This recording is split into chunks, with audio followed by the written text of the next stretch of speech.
السلام علیکم، میں ہوں آپ کا ہوسٹ سلیم بن محمد رفیع اور یہ ہے میری یوٹیوب چینل۔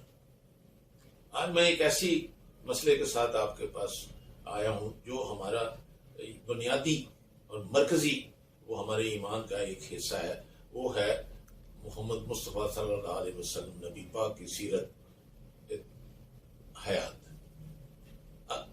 جب تک مسلمانوں کو یہ حضور پاک کی زندگی سے یہ نئی آشنائی ہوگی، اس وقت تک ہمارے درمیان ایسے ایسے لوگ پیدا ہوں گے کہ ان کی عظمت، ان کی عزت، ان کا مقام حضور پاک کا، مجھے ایک آپ حضرت آدم علیہ السلام سے لے کر حضور پاک کے پہلے تک سارے نبیوں میں ایک مجھے کوئی پیغمبر یا نبی بنا دے جن کے اوپر خود اللہ تعالیٰ the creator of the universe, مالکوں کا مالک، بادشاہوں کا بادشاہ، خود وہ فرما رہے ہیں قرآن پاک میں کہ اللہ اور اس کے فرشتے محمد مصطفیٰ صلی اللہ علیہ وسلم پر درود بھیجتے ہیں، اس لیے تم بھی درود بھیجو۔ جب کسی اور پیغمبر کے متعلق یہ کہا ہے اور آپ نے کبھی سوچا ہے کہ کیوں کہا ہے اور کیوں سارے پیغمبر جو تھے وہ رشک کرتے تھے کہ کاش ہم اس جو پیغمبر آخر الزماں ہے ہم اس کے امتی ہوتے، کاش ہم زندہ ہوتے، خود پیغمبر نہیں ہوتے، ہم ان کی امت میں سے ہوتے، تو کوئی تو وجہ ہے نا۔ تو اگر اس وجہ کو جس پتہ ہی نہیں ہے، کہتے ہیں انگریزی زبان میں کہ eyes can't see but mind doesn't know. جب آپ نے پڑھا ہی نہیں ہے، جب آپ کو علم ہی نہیں ہے، آپ کو حضور پاک کی عظمت کا کیسے احساس ہوگا؟ آپ مجھے خود بتائیں، آپ پڑھیں، 5 وقت کی نمازیں پڑھیں، ذرا اندازہ کریں ساری رکعتوں کو اکٹھا کر کے کہ آپ درود ابراہیم کتنی مرتبہ ایک دن کی 5 نمازوں میں پڑھتے ہیں، اور جو لوگ تہجد کے نوافل بھی پڑھتے ہیں، آپ مجھے ایڈٹ بتانے۔ تو یہ تو ہو گیا انسان جو کہ نماز میں، اور اس کے بغیر نماز آپ کی ہوگی نہیں، میری آپ کی نماز ہی نہیں ہوگی۔ تو میں ایک آپ کو قائد اعظم یونیورسٹی کے ایک حضرت ہیں جو مجھے بتایا گیا ہے کہ وہ مسلمان نہیں ہے، لیکن وہ کہتے ہیں کہ وہ اسماعیلی فرقے سے ہیں۔ جہاں تک میرا علم ہے کہ اسماعیلی جو ہیں وہ اہل تشیع کی ایک شاخ ہے۔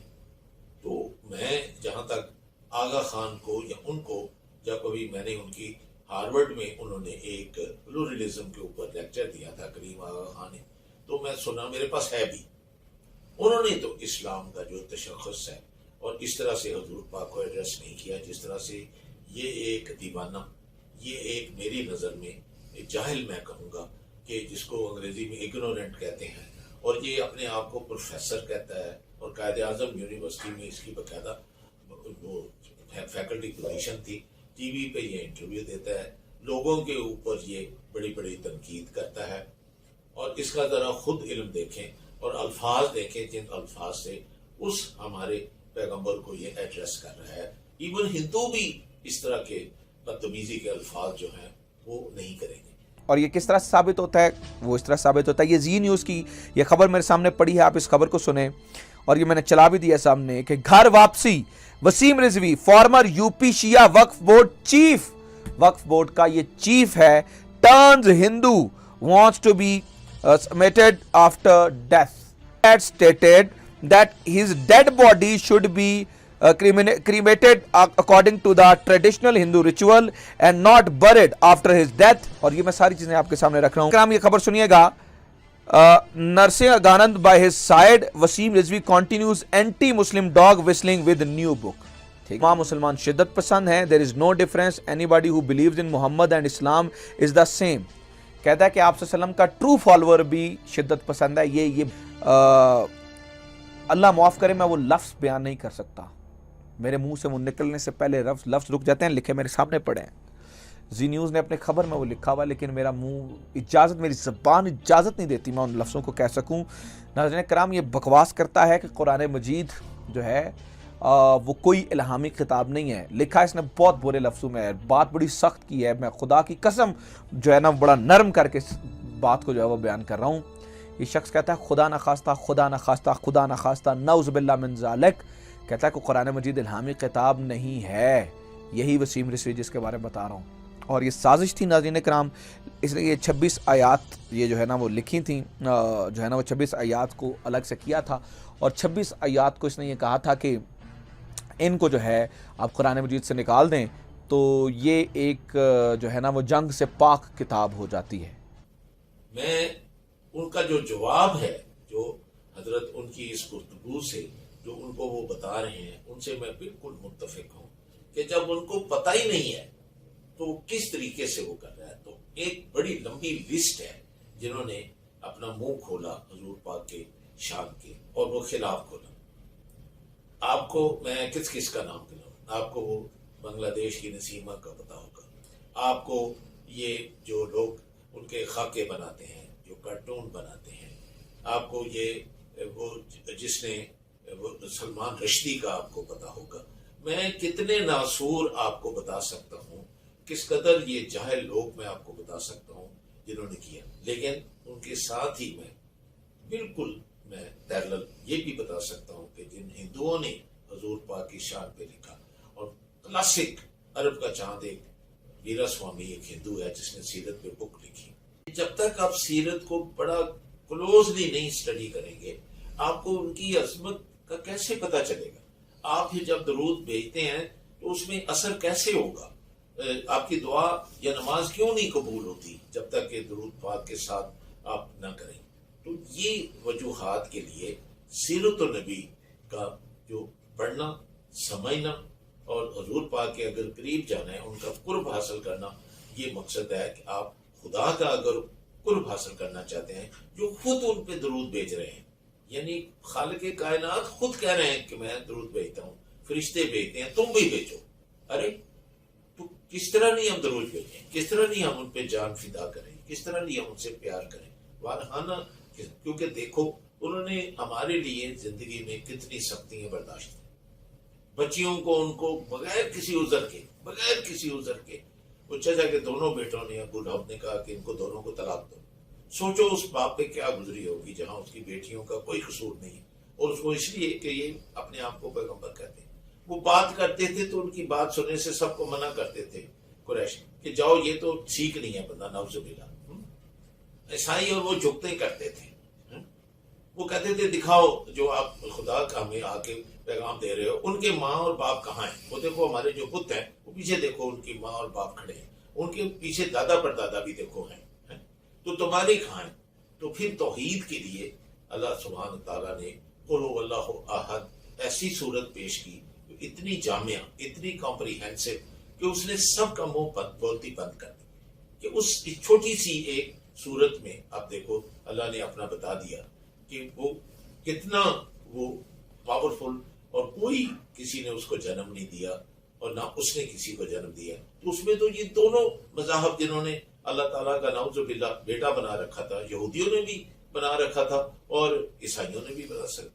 بہت سے لوگوں کو پتہ نہیں ہے کہ یہودیوں نے پہلے کہا تھا کہ جی فلانا جو بندہ ہے وہ اللہ کا بیٹا ہے, نعوذ باللہ من ذالک. اور پھر عیسائیوں نے پھر اسی نقشہ قدم پہ چلتے ہوئے کہا کہ جی حضرت عیسیٰ نعوذ باللہ وہ اللہ تعالیٰ کے جو ہیں وہ بیٹے ہیں.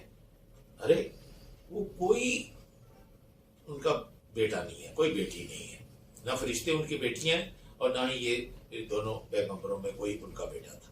تو جب آپ ایک حقیقت, ایک سچ کی بات کہیں گے تو لوگ تنگ کریں گے, اور تو اس لیے حضور پاک کو بے حد پوری زندگی میں تنگ کیا گیا. کسی اور پیغمبر کو اتنی مصیبتیں, اتنی تنگیاں نہیں آئی ہیں. تو ان کا پھر درجہ اور مقام بھی دیکھو.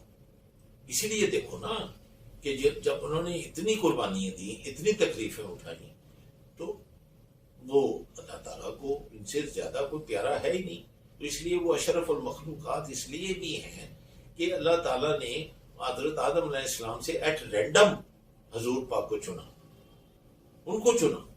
مصطفیٰ کا نام ہی ہے کہ سلیکٹ, یعنی چنا ہوا, تو ان کو تو نام بھی وہی دیا گیا کہ یہ آخر الزمان نبی. اس میں کسی کو شک ہو سکتا ہے, لیکن یہ گلے کاٹنے سے یا اس سے نہیں ہے. یہ علم آپ کو ان کے قریب لے جائے گا, علم ان کی شان کا آپ کو بتائے گا کہ یہ وہ ان کا درجہ کیا ہے. خود بخود آپ کے دل سے درود پاک نکلے گا ان کے لیے, خود آپ کا دل چاہے گا ان کو سلام بھیجیے, ان کی سلامتی کے لیے دیں. اپنے سامعین کے علم کے لیے اسکرین کے اوپر ایک لنک ہے، وہ میں لنک آپ کی خدمت میں پیش کر رہا ہوں، جو آپ کو سیدھا امیزون پہ اس سیرت کی کتاب پر لے جائے گا جو انگریزی زبان میں ہے۔ اس میں آپ کی پری اسلامک ہسٹری یعنی تاریخ کیا تھی، کیا ہو رہا تھا جب حضور پاک بطور پیغمبر آئے، اور قریش کیا کر رہے تھے، لوگ کس طریقے سے چاروں طرف کس طرح اندھیرا تھا، کس طرح وہ بچیوں کو زندہ ریت میں دبا دیا جاتا تھا، کس طرح کے ظلم ہوتے تھے، کس طرح کوئی نظام نہیں تھا، کوئی عدالت نہیں تھی۔ یہ وہ اگر قریش تعداد میں زیادہ ہیں تو جو مرضی کسی کو اٹھا کے لے جائے، پکڑ کے لے جائے، مار کے لے جائے، وہ نہ انصاف لے سکتا تھا، اور جب تک اپنا پورا قبیلہ لا کے ان سے لڑائی نہیں کرے بدلہ بھی نہیں لے سکتا۔ تو دیکھو کہ رحمت اللہ العالمین جب اس جگہ آئے تو کیا ہوا دنیا میں، اور کتنے حصے دنیا میں اسلام پھیلا۔ ارے وہ محبت سے پھیلا تھا، ان کے عمل سے پھیلا تھا۔ وہ جو ایک شمع اٹھا کے آئے تھے اس کی روشنی پھیلی تھی، اس کو کوئی بارڈر روک نہیں سکتے تھے۔ تو یہ اس کتاب میں آپ کو مل جائے گا، اور میں یہ کہوں گا کہ اردو میں بھی ہمارے پاس ہے، اگر آپ کو چاہیں تو آپ ہم سے لے سکتے ہیں، اور ہم اس کا کوئی چارجز نہیں ہے، فری ہے۔ اگر ہم سے رابطہ کریں تو ہم امیزون کو کہہ سکتے ہیں آپ کو وہ انگریزی زبان میں بھی وہ جو ہے وہ ڈیلیور ہو جائے گی۔ اگر کوئی فارنر پڑھنا چاہے، نان مسلم پڑھنا چاہے، تو یہ آپ کو اویلیبل ہے، ان الفاظ کے ساتھ کہ آپ حضور پاک کی شان کو سمجھنے کے لیے ان کی زندگی کے بارے میں پڑھیں گے، اور پھر کوئی جو ہے اپنا منہ کھولیں۔ آپ سے اجازت لیتا ہوں۔